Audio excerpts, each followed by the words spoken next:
Hello guys, पिछला video में हमने जाना था पेज मेकर सॉफ्टवेयर को डाउनलोड करना व इंस्टॉल करना।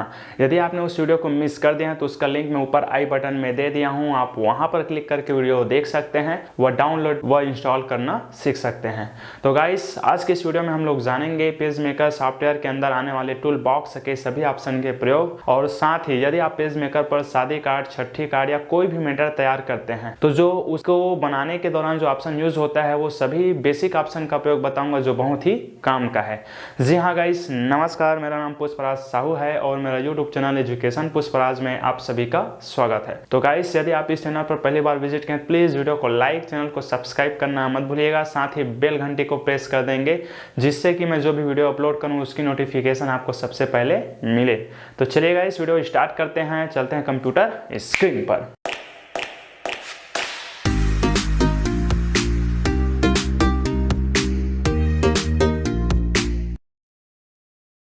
तो चलिए गाइस, सबसे पहले आप पेज मेकर पर डबल क्लिक करके पेज मेकर सॉफ्टवेयर को ओपन कर लेंगे और यहाँ पर देखेंगे ये जो टूल बॉक्स है इसका प्रयोग हम लोग कब कर पाएंगे, जब हम लोग कोई नया पेज लेके आएंगे तब। तो सबसे पहले यहाँ पर हमारा काम होगा न्यू पेज लाना। इसके लिए आप फाइल मेन्यू पर जा सकते हैं या फिर अपने कीबोर्ड से Ctrl+N बटन दबा कर भी आप ये ऑप्शन ला सकते हैं। तो यहाँ पर आप देखेंगे सबसे पहले ऑप्शन आता है पेपर का साइज। तो यहाँ पर आप कोई शादी कार्ड, छठी कार्ड या कोई मैटर तैयार करें उस पेपर को अपने हाथ में रख लेना है और रख लेने के बाद आपको एक स्केल चाहिए। जी हाँ, उस पेपर की लंबाई चौड़ाई को नापने के लिए। तो चलिए, यहाँ पर मैं एक शादी कार्ड उदाहरण के लिए रखा हूँ और इसके लंबाई चौड़ाई को हम लोग स्केल से माप लेते हैं। तो देखिए, मैंने ऊपर में स्केल को रखा है, यहाँ से आप देख सकते हैं यहाँ तक लगभग ये 10.5 इंच आ रहा है इसका लंबाई।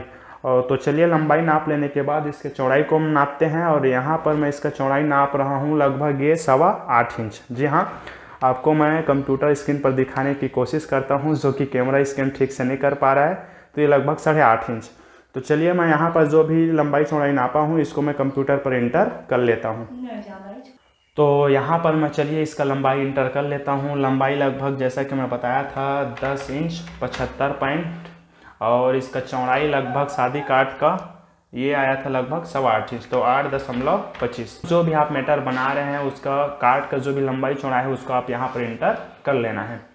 इंटर कर लेने के बाद दूसरा सेकंड ध्यान देने वाली बात चीज़ यहाँ पर होता है मार्जिन। जी हाँ, आपको मार्जिन पता ही होगा, पेपर के चारों साइड जो खाली जगह होता है जिसके अंदर डेटा प्रिंट नहीं होता है उसे कहते हैं मार्जिन। तो यहाँ पर आप लोग को मैं दिखा दे रहा हूँ जो भी मेरे पास शादी कार्ड है इसका मार्जिन कितना है।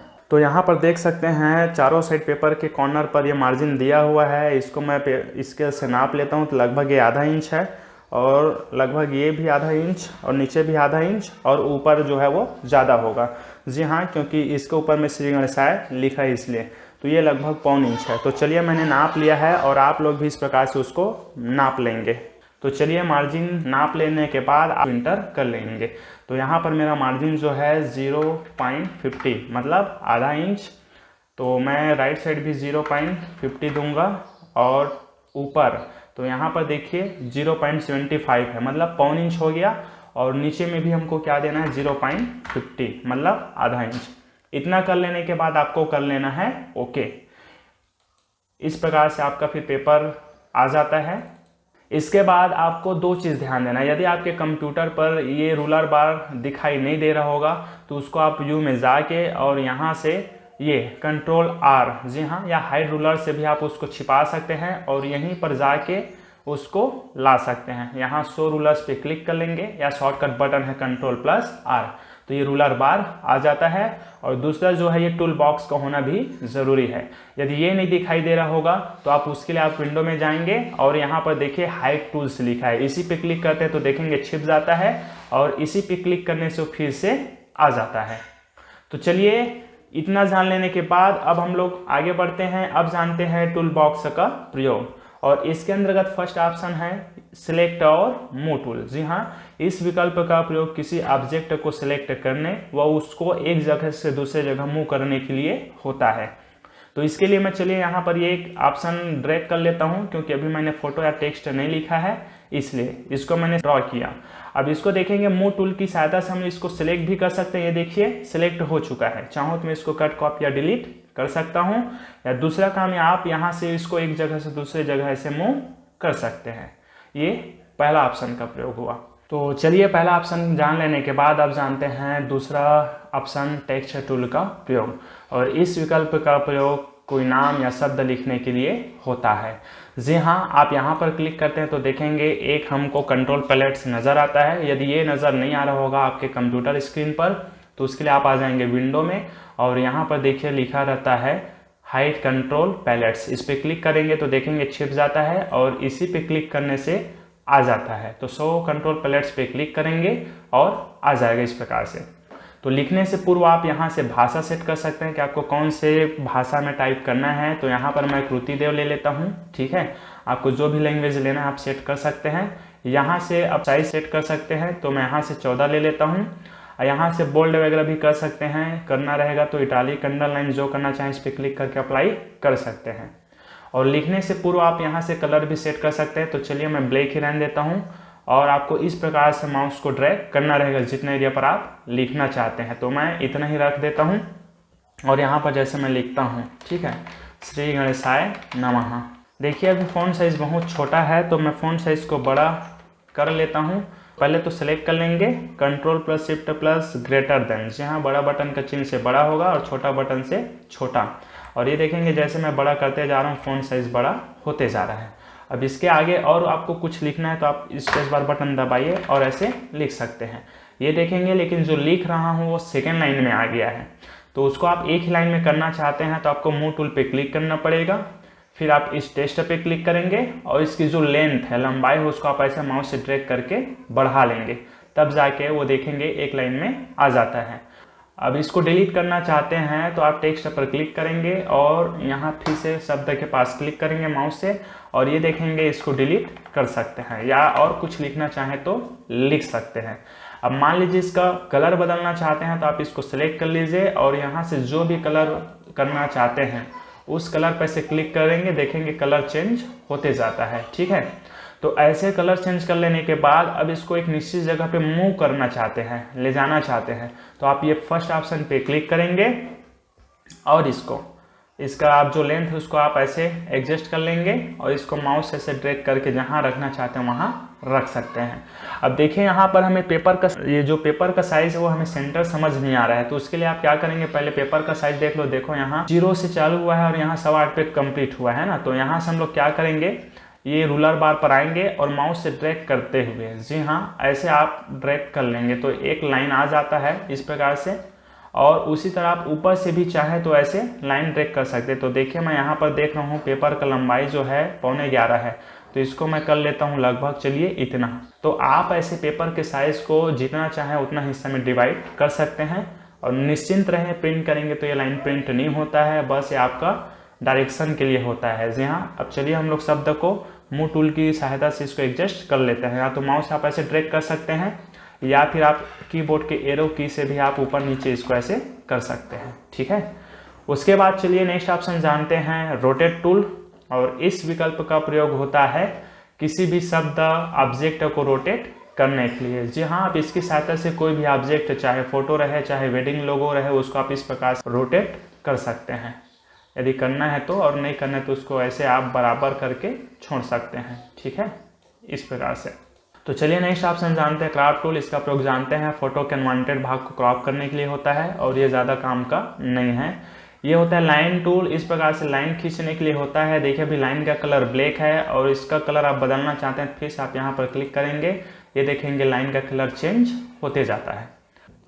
नेक्स्ट टूल है रेक्टेंगल टूल, और ये बहुत काम का है। जैसे आप कुछ भी शादी कार्ड, छठी कार्ड बनाते हैं तो हमें बॉक्स की ज़रूरत पड़ता है, तो आप इस पर 2 बार क्लिक करेंगे तो देखेंगे हमें अलग अलग राउंडेड कॉर्नर वाला आ जाता है बॉक्स। तो जो चाहिए वो उस पर क्लिक करेंगे और कर लेना है ओके। अब यहाँ पर जैसे मैं ड्रैग कर रहा हूँ तो देखिए इस प्रकार से बॉक्स बन रहा है। और जैसा कि मैं बताया इसका मोटाई आपको पसंद नहीं आ रहा होगा, मोटाई बढ़ाना है तो आप आ जाएंगे एलिमेंट पर और यहाँ से चले जाना है आपको स्ट्रोक, और यहाँ से आप उसकी मोटाई सिलेक्ट कर सकते हैं जितना रखना चाहें। उसके बाद आप यहाँ पर आ जाएंगे, जो भी कलर देना चाहें उसको ऐसे कलर भी दे सकते हैं। तो चलिए मैं इस बार रख लेता हूँ ब्लू। उसके बाद इसके मान लीजिए बैकग्राउंड पे भी कलर आ रहा होगा तो आप उसके कलर को यहाँ से कंट्रोल कर सकते हैं। देखेंगे जो क्लोज का बटन उस पर क्लिक करेंगे अभी कलर नन है, और जैसे उसके अंदर कलर फिल करना तो ये देखेंगे आपको क्लिक बस ऐसे करना है, कलर फिल हो जाता है। और कलर नहीं रखना है तो यहाँ से कर लेंगे नन। ठीक है, अब मान लीजिए हमको इसी के ऊपर कोई शब्द लिखना है तो हमको करना क्या रहता है, बस टेक्स्ट पे क्लिक करेंगे और ऐसे आप माउस से ड्रैग करेंगे और जो लिखना चाहे आप ऐसे टाइप कर सकते हैं। ठीक है, नेक्स्ट ऑप्शन जो यहाँ पर सबसे काम का होता है वो है मूव टूल। जी हाँ, ये मूव टूल क्या है, पेज को मूव करता है। जी हाँ, आप ऐसे पेज को ऊपर नीचे अपने हिसाब से एडजस्ट कर सकते हैं ड्रैग करके। और ये जैसे एक चीज़ और मैं आपको बताना भूल गया, माउस का राइट बटन क्लिक करेंगे, यहाँ से एक्चुअल साइज करके कर सकते हैं। आप कभी भी काम करते हैं पेज मेकर पर तो एक्चुअल साइज करके काम करेंगे। और अभी ये जो हमारा पेज है वो अभी कहाँ है, कॉर्नर पे दिखाई दे रहा है। आप ये मूव टूल पे क्लिक करेंगे और इसको आप ऐसे माउस से ड्रैग करके अपने सामने में ले आएंगे तो ज़्यादा बेहतर से आपको काम करते बनता है। ठीक है, तो चलिए और नेक्स्ट ऑप्शन जानते हैं जो बहुत काम का है। यहाँ से आप चाहें तो पेज को ऐसे जूम कर सकते हैं, और ये देखिए अभी जूम नहीं हो रहा है क्योंकि मैंने चुना था एक्चुअल साइज। अब इसको कर लेते हैं फिट टू विंडो, इस प्रकार से अब यहाँ से आप जूम कर सकते हैं। ये देखेंगे जूम होते जाता है, और जैसे ज़्यादा जूम हो गया है तो उसको आप एक बार में सेट कर सकते हैं। इसके लिए बस आपको माउस का राइट बटन और यहाँ से कर लेना है फिट इन विंडो, तो इस प्रकार से आपका डॉक्यूमेंट सेंटर में आपके सामने आ जाता है। तो चलिए एक ऑप्शन और जो बहुत ही काम का हो मैं वो आपको बताता हूँ, वो है Ctrl+D। जी हाँ, या फिर बोल सकते हैं फाइल मेन्यू के अंदर ये जो प्लेस ऑप्शन है वही है। Ctrl+D बटन प्रेस करेंगे और इसका प्रयोग होता है आपके खुली हुई फाइल में पिक्चर लोगो वगैरह डालने के लिए। तो ये देखेंगे यहाँ पर मैंने वेडिंग का बहुत सारा लोगो डाउनलोड करके रखा है, मतलब मुझे कोई लोगो डालनी है तो हम उसको क्या करेंगे, सेलेक्ट करेंगे और कर लेना है ओपन। तो डायरेक्ट ओपन नहीं होता है, देखेंगे ये इस रूप में आता है। माउस पॉइंटर में आपके पिक्चर लोगो इस प्रकार से दिखाई देगा। जैसे आप इसको ऐसे ड्रैग करते हैं तो ये देखेंगे लोगो आ जाता है। इसको फिर क्या करना है, आप जहाँ रखना चाहते हैं वो वहाँ पर आप ऐसे माउस से ड्रैग करके ले जा सकते हैं। इसके साइज़ को छोटा बड़ा ऐसे कर सकते हैं। ठीक है, एक ऑप्शन और रह गया है। मान लीजिए कभी कभी क्या होता है, ऐसे मान लो कोई जगह पिक्चर है और इस पिक्चर को हमको पीछे भेजना है, तो उस कंडीशन में आप एक और ऑप्शन यूज कर सकते हैं, एलिमेंट है और यहाँ पर ऑप्शन आता है अरेंज। ये देखेंगे यहाँ पर सेंड टू बैक, ये क्या करता है, बॉक्स जो शब्द लिखा है उसके पीछे में भेज दिया और इस शब्द के सामने में लाना है। तो फिर से आ जाएंगे एलिमेंट और यहाँ से आ जाएंगे अरेंज और यहाँ से कर लेंगे ब्रिंग टू फ्रंट। उम्मीद करता हूँ ये वीडियो देखने के बाद आप पेज मेकर के अंदर आने वाले सभी टूल बॉक्स के ऑप्शन के प्रयोग को अच्छे तरीके से सीख गए होंगे, समझ गए होंगे। यदि इसी तरह के और वीडियोस देखना चाहते हैं तो बने रहिए मेरे साथ। मिलते हैं अगले वीडियो में, तब तक के लिए नमस्कार और पूरी वीडियो देखने के लिए धन्यवाद।